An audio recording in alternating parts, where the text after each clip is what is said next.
My daughter's fiancé asked for a $150,000 loan. Then I checked the arson records. Fire leaves a signature.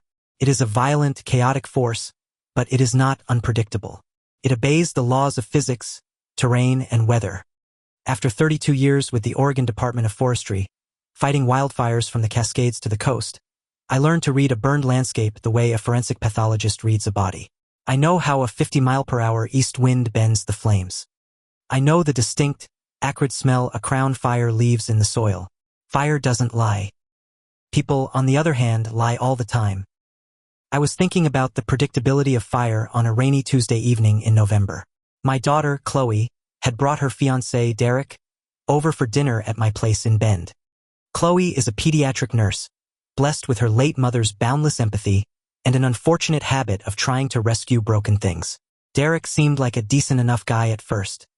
He was charming, worked in real estate, and wore the kind of rugged flannel that guys in the Pacific Northwest wear when they want to look outdoorsy but have never actually chopped a cord of wood. Dinner was a pot roast. We were on our second glass of wine when the conversation shifted to the wedding budget, and then, seamlessly, to Derek's family. "I wish my parents could help more with the venue," Derek said, his voice dropping into a rehearsed, somber register. He reached across the table and took Qley's hand. But after the 2020 Labor Day fires, they're still trying to dig themselves out of the ashes. Literally. I nodded slowly, taking a sip of my wine. The 2020 fires were a nightmare that scarred the state, and I had spent 2 straight weeks on the fire line during the worst of it. "It was a tragic year," I said quietly. "Where exactly was your parents' property?" "Down in the Santiam Canyon area," Derek replied, shaking his head as if shaking off a nightmare. "It was a total loss. The insurance company has been dragging their feet for 3 years on a technicality, leaving them with a massive mortgage on a piece of scorched earth. It's destroyed them financially." Qley looked at me, her eyes brimming with that dangerous empathy. "Dad, Derek, and I have been talking. His parents need a bridge loan to clear the hazardous debris and start the rebuilding process so they can finally sell the lot. The bank won't approve them because their debt-to-income ratio is ruined." "So?" I asked, though I already felt the cold dread pooling in my stomach. "So, I'm going to co-sign the loan," Qley said. "Just $150,000. I have the equity in my condo, and it's just sitting there. Once the property sells, they'll pay the loan off. It's just to help them get back on their feet." I set my wine glass down. The clink of the crystal against the oak table sounded unusually loud. "Co-signing a loan is a massive liability, sweetheart. If they default, the bank takes your home." "They won't default," Derek interjected quickly, his tone a little too polished. "My dad is a proud man, Tom. He wouldn't even accept the help if they weren't desperate. You know how those fires were. It was a freak of nature." I leaned back in my chair. "Tell me about that night, Derek. You were there visiting them, right?" "I was," he said, taking a deep breath. "It was terrifying. The wind was howling out of the west, blowing straight up the canyon. The fire came rushing up the western slope of our ridge. It was moving so fast, entirely against the wind.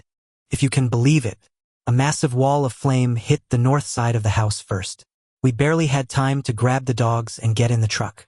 By the time we hit the highway, the whole place was gone." He squeezed Qley's hand again. She looked at him with pure adoration.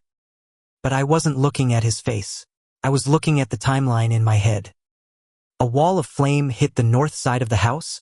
I asked softly. "Driven by a west wind?" "Exactly," Derek said, nodding. "Like a blowtorch." "That sounds terrifying," I said. I didn't say anything else. I didn't tell him that I was the incident commander for that specific sector of the Santiam fire. I didn't tell him that on that night, the wind was a historic, bone-dry east wind, blowing out of the high desert toward the ocean. It was impossible for the wind to be blowing from the west. Furthermore, fire doesn't race up a slope against a 50-mile-per-hour wind. It is physically impossible for a wind-driven wildfire to behave the way he just described. And if his parents' house was on the ridge he claimed, a fire driven by an east wind would have hit the east side of their property, not the north. Derek wasn't describing a wildfire. He was reciting a script written by someone who didn't understand fire weather. That night, after they left, I didn't go to sleep. I walked out to my garage, where I keep my old filing cabinets. I pulled out my incident logs and topographic maps from the 2020 season. I found the exact ridge Derek had mentioned.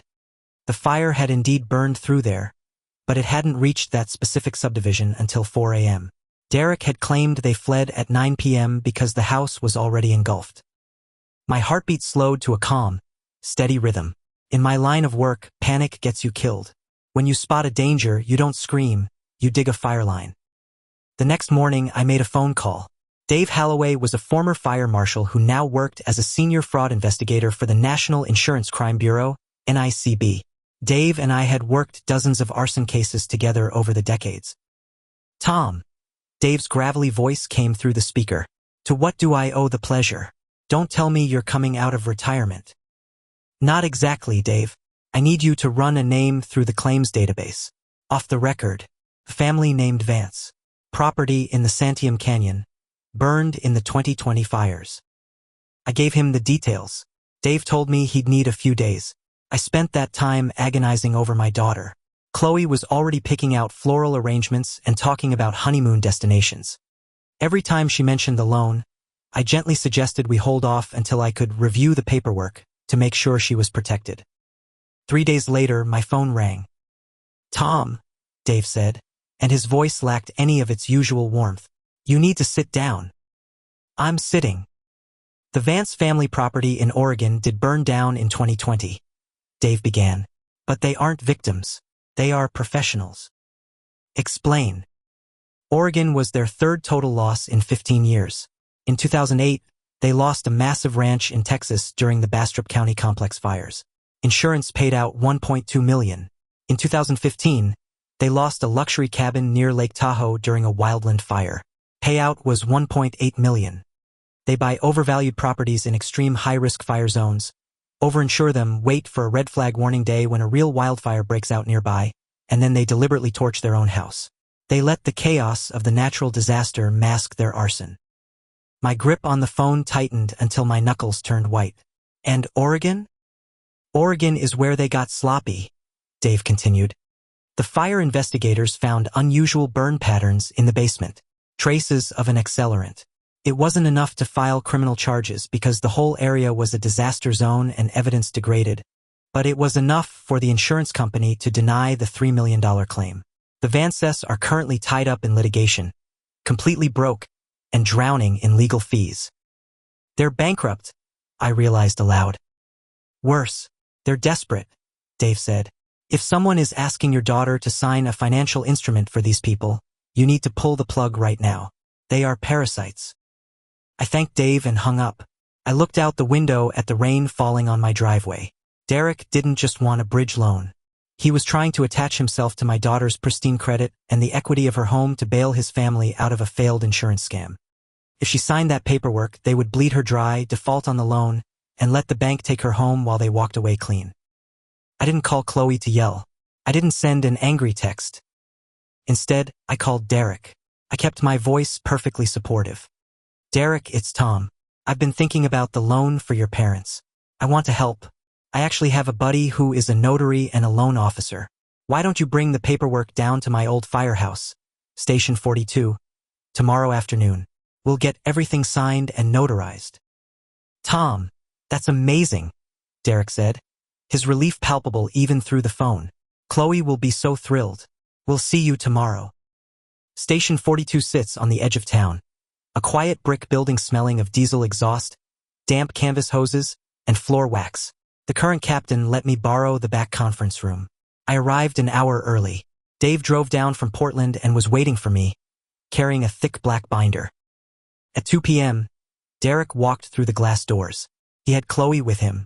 She was beaming, clutching a manila envelope with the loan documents. Dad, she smiled, hugging me. I can't believe you're helping us organize this. It means everything to Derek. I always want what's best for you, Qley, I said, kissing her forehead. I looked at Derek.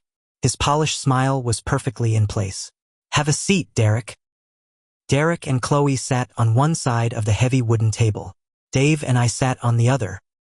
Derek, I said calmly, this is my friend, Dave. He's not a loan officer. He's a senior investigator for the National Insurance Crime Bureau. Derek's smile didn't entirely vanish, but it froze, turning brittle at the edges. Qley looked confused. Dad? What's going on? I kept my eyes locked on Derek. A few nights ago, you told me a story about how your parents' house burned down. You said the wind was blowing from the west. You said the fire hit the north wall first. Yeah, it was chaotic. Memory gets fuzzy. Derek stammered, his posture stiffening. Memory gets fuzzy, but the weather doesn't, I said, my voice dropping to a quiet, authoritative cadence. It was an east wind event, Derek. 50 miles an hour. The fire hit the East Ridge. It didn't reach your subdivision until 4 a.m. But that's not the real problem. The real problem is that this isn't the first time you've outrun a fire. Is it? Dave slid the heavy black binder across the table. He flipped it open.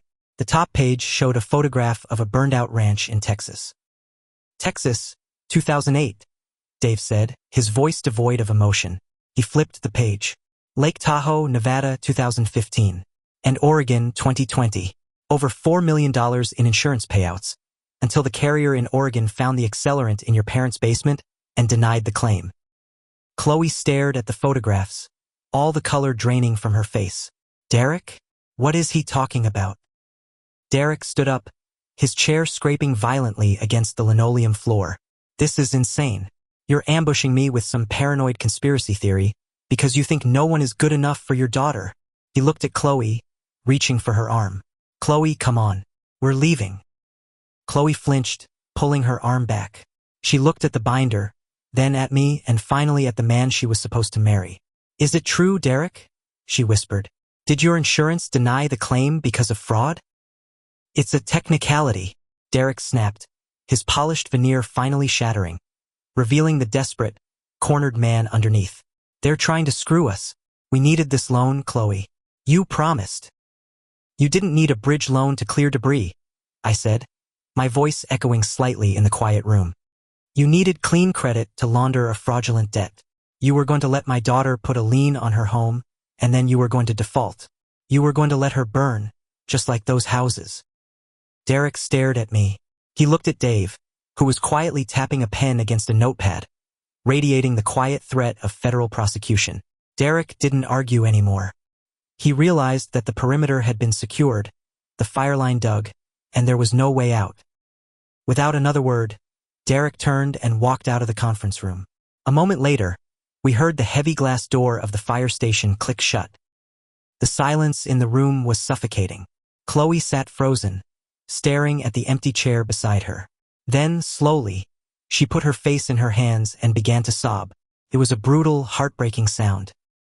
I walked around the table and pulled my daughter into my arms. I held her tightly as she cried into my shoulder, much like she used to when she was a little girl with a scraped knee. Only this time, the wound was much deeper. I'm sorry, sweetie, I murmured, stroking her hair. I'm so sorry. I loved him, Dad, she cried.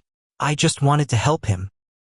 I know you did, I said, because you have a good heart, but you can't put out a fire by throwing yourself into it. Took a long time for Qley to heal. She canceled the wedding vendors, dealt with the awkward phone calls to relatives, and eventually sold her condo to move closer to my place in Bend. She is stronger now. She asks harder questions. She still has her boundless empathy, but she has learned to build fire breaks around it. As for Derek, Dave made sure the NICB file was officially forwarded to the Oregon Attorney General. The last I heard, the Vance family was facing federal indictments for wire fraud and arson. Looking back, I know I broke my daughter's heart that day in the fire station. But as any firefighter will tell you, sometimes you have to set a backfire to stop a monster from consuming everything you love. Sometimes the only way to save a life is to let something else burn to the ground.